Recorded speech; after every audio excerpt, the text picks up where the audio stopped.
So Carrick thinks it has problems. 20 years ago, the largest shopping centre in Europe was opened up in Tallaght, and I was working with the Chamber at the time, and it killed every local business in the village.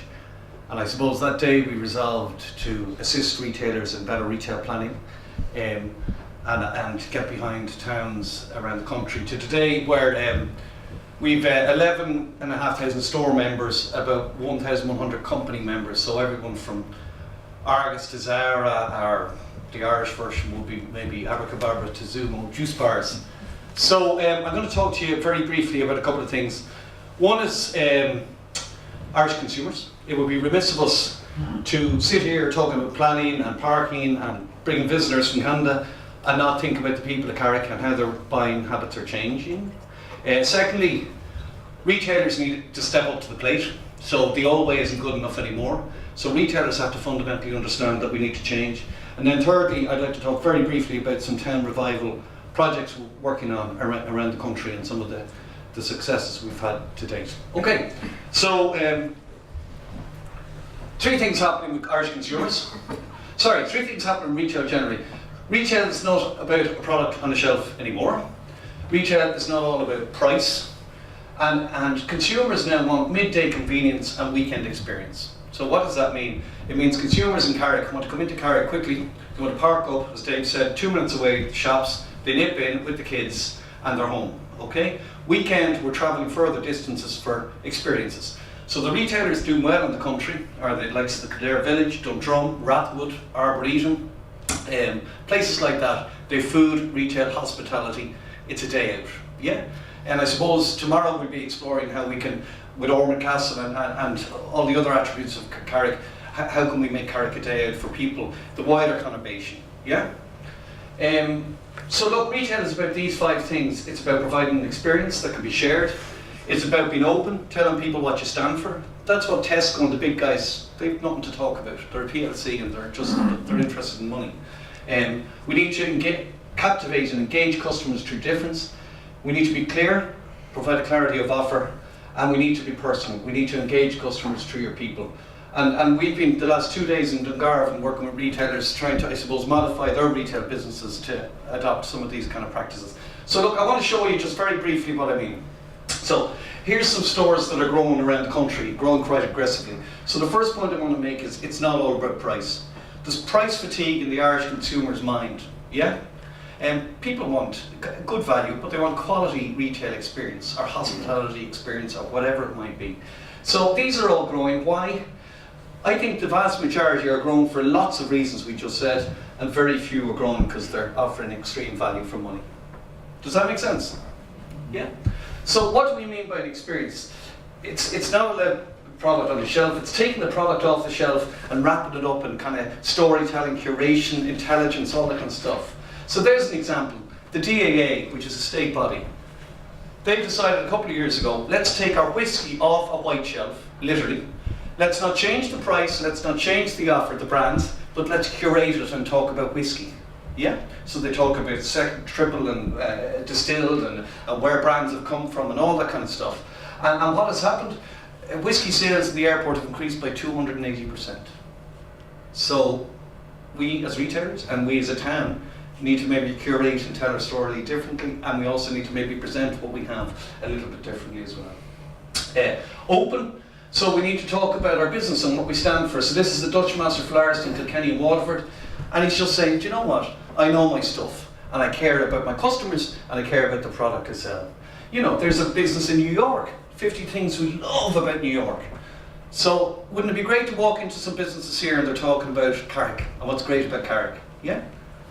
It needs to be captivating through difference. So there's a cupcake store in New York, and I don't expect the retailers of Carrick to put in ATM selling cupcakes in their shop. But it's a little gimmick and kids love it and people love it. So difference is great. Even if it's a tiny little thing you do differently in your business, it's good. It captivates people's minds and it's a talking point. Captivating can be growing a bit of grass or a bit of hedging up the back of the shop. Yeah? So clear, and this is where rural independent retailers are awful. So we overstock our shops. So we need clarity. You read the newspaper one page at a time, And some retailers are throwing all of the paper in front of you at the same time, and it's impossible to consume. So you destock and sell more. And the best in the country is Lloyd's Pharmacy. They were Doc Morris. They have 85 stores, Lloyd's Pharmacy Group.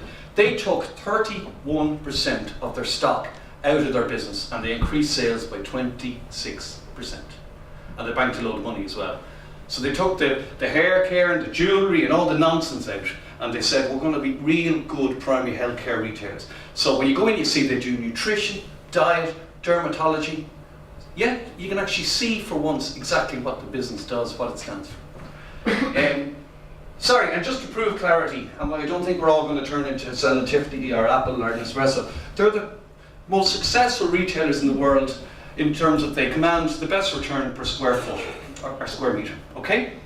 And they all operate on the basis of absolute clarity of offer. Okay, and finally, just clarity can be simple things about having an open store, having some reason or call to action to come into store, having some kind of belief system. This is what we stand for as a business, and having the door open. Okay, clarity. Do you know that fella? Clarity is selling product the way people want to buy it. So he's the Spar fella. So a few years ago, Spar woke up one day and said, you know something? Our consumers don't buy wine by country of origin or by grape variety. Do you know what? They want a $7.99 bottle of wine on a Wednesday and an $11.99 bottle on a Saturday. And so they changed their business around, and they now price point. That's all they do. So it's the $7.99, $8.99, $9.99. And what's happened is their sales have gone through the roof, 22% increase. So we need to rethink how people want to buy the products we sell. And then personal.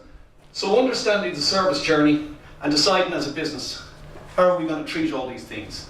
And I won't go through them, we don't have time. But one simple thing that Harvey Norman do really well. Do you know Harvey Norman? Okay.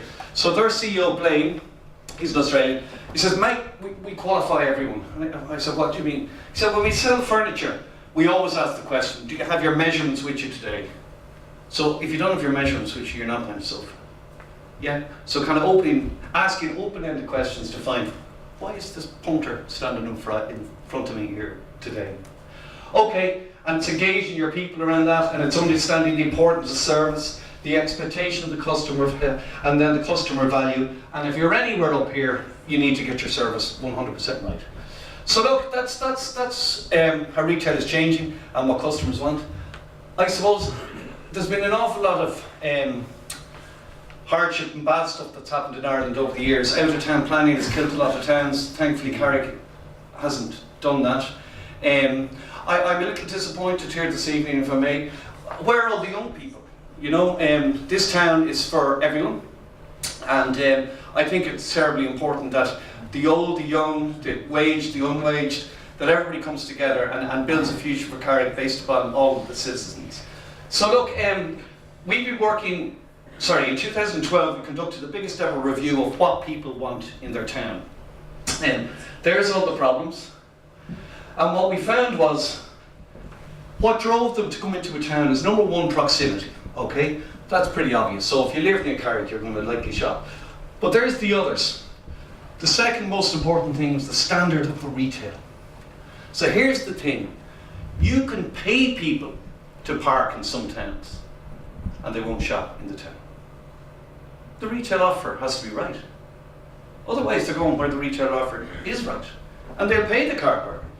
Why is Dundrum charging $2.50 an hour? Because they know the retail offer is right. They have the product right. They can charge for it. People are happy to pay it. Next is dining and entertainment, especially for men folk, and especially important for the evening economy. Car parking accessibility, which is pointed out by Dave. 3 minutes walk or less, and that's it. If you don't have that, they won't come. And on we go. Okay, so key determinants in terms of why people will come into town or otherwise. So look, what we decided to do was we picked a couple of pilot towns around Ireland. So we're working with Mullingar, Letterkenny, Dunleary, Dungarvan, Ennis, I'm forgetting a few. And what we've done in each is set up a town team. Some of them have set up a bid, which is a legal entity. But what we've done is we've set up town teams in each of them. And we told them to do 3 things. And this is simple stuff. The first is, let's fill the boxes. Let's fill the boxes, retail and hospitality investment, okay? The bigger towns, Limerick, we can convince Tiger stores or the Body Shop or Echo to open, and they have. But in Carrick, we can't. We're not going to get H&M to come to Carrick. So what we need to do is be innovative in terms of our use of the empty boxes, in terms of having maybe a day creche, or having a visitor centre, but also then looking at businesses in Cashel who are thinking of opening the second store. They're the guys we want in this town. It's also taking an English market approach, which is having a zone in the town which is rent and rates controlled, yet with rules. So it's indigenous only, it's food, it's artisan, it's crafts, and give them a space in town. So the people may be working from their home and doing markets at the weekend. Why don't we try and get them to open in this great town? Next is citizen engagement, which is reminding the people of Carrick that their town is theirs. So and I know there's great stuff happening in Carrick, because I walk the streets and I saw the posters about theatre and plays, and so it's having a town team, and everybody in the town has a card, and when they come into the pub, the club, the hotel, the restaurant, doesn't matter, you're asked, have you joined up to the club? And the citizen simply get, yeah, David Fitzsimons, there's my email, there's my mobile. The town team owns the citizen database, and they every couple of weeks send out an email and a text saying, next week in Carrick it's Dine Out in Carrick, or the following week it's Theatre Week, or the next week it's Outdoor Cinema Evening. We've got a projector showing a film up against the wall, and lots of things around that. It's great that you have the voucher, the chamber or the business association voucher, but it's engaging citizens, reacquainting people. Because they're at the weekend they are going to Kildare Village and lots of other places. We need to remind them that this is their town. And the last thing is the product. So it's making sure the streetscape is beautiful. It's giving people places to actually stop and enjoy their civic space. So the gentleman who mentioned seating, he's 100% right. I had the pleasure of going to a huge retail conference in New York this year, and this fella stood up. George Bush was on, and he finished, and we were delighted he was finished. And then the next fella was the biggest property developer in the world, Rick Caruso. And he said he used to put his money into shopping centres, but his money and that of his peers are going into urban redevelopment. They're building public realms that are beautiful, that people want to congregate in, that people want to connect with their friends and family in, that have seating, that have waterfalls, that are museum and architecture, they're museum-like, architecturally magnificent. And around that you build retail and hospitality, and around that you build parking. And he's flying it. So standards, service, housekeeping, maintenance and all the rest is terribly important. The last point I'll make is one concern, and just from looking around town I saw today, is traffic and getting over that bloody bridge. The minister said it to me when she came in. I said it to myself yesterday. That is a huge issue. People want convenience, and people will not queue up and for ages on the bridge to come in and get a pint of milk and a newspaper and a packet of cigarettes or a bottle of wine or whatever it might be. So that's fundamental to the town of Carrick. That's the first thing that needs to be done, and then we'll get down to the others. So that's it. Thank you.